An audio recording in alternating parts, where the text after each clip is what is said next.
इस दुनिया में कोई प्यार करने लायक चीज बची है, इस दुनिया में अगर कोई खूबसूरत चीज बची है, इस दुनिया में कोई आए और देखने लायक कोई चीज बची है, तो सिर्फ और सिर्फ हमारे माँ बाप बचे।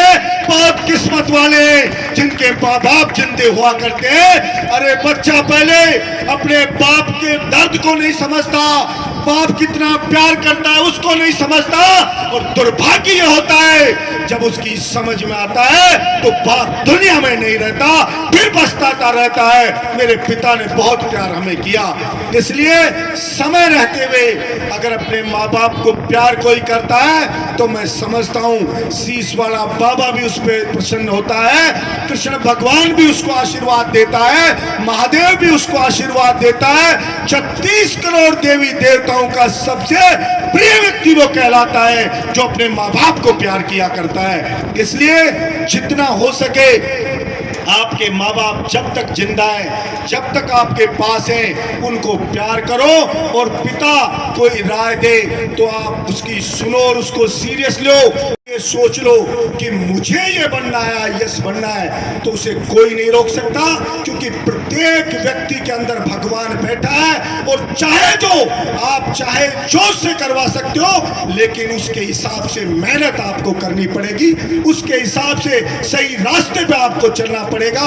अगर कोई इंसान चलता है तो मैं नहीं समझता दुनिया में कोई भी व्यक्ति ऐसा होगा जिसका सपना पूरा नहीं हुआ होगा। निश्चित रूप से उसका सपना पूरा होता है, और असफलता अगर कभी मिलती है तो मेरा दृढ़ विश्वास है, और मैं हमेशा कहता हूं, और कोई भी व्यक्ति चाहे अपने जीवन में पजोक के देख लेना, जब आपको लगे कि सारा जहान आपके पीछे पड़ गया है, जब आपको लगे कि दुनिया धोखा पे धोखा आपको दे रही है, जब आपको लगे सारे रास्ते बंद कर दिए गए, तो विचार कर लेना कि भगवान अब सबसे ऊंची उड़ान आपको देना चाहता है, उसकी तैयारी वो कर रहा है। इसलिए आपको तैयार करने के लिए ये बाधाएं पैदा कर रहा है। भगवान श्री राम, मेरे मर्यादा पुरुषोत्तम श्री राम भगवान, जिनका राज तिलक होने वाला था, आप कल्पना करना पब्लिक उत्साह में हो कि भगवान राम के लिए कि राम हमारे राजा बनेंगे,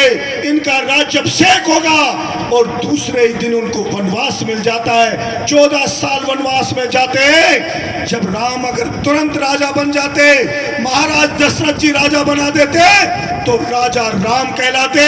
लेकिन 14 वर्ष वनवास में गए, कष्ट पीड़ा से ही षड्यंत्रकारियों के षड्यंत्रों से लड़ा, राक्षस जैसे रावण से लड़ा, तो वापस लौट के आया तो राजा राम नहीं, मर्यादा पुरुषोत्तम भगवान श्री राम बन के आया, भगवान बन के आया। यानी कि वो ये थी जो वो कष्ट दे रही थी, वो राम को इंसान से भगवान बनाने के लिए दे रही थी, और सारी चीजों का उसको धन उनको करा रही थी। इसलिए कभी भी इंसान को बुरे समय में घबराना नहीं चाहिए, और अच्छे समय में कभी अहंकार नहीं करना चाहिए।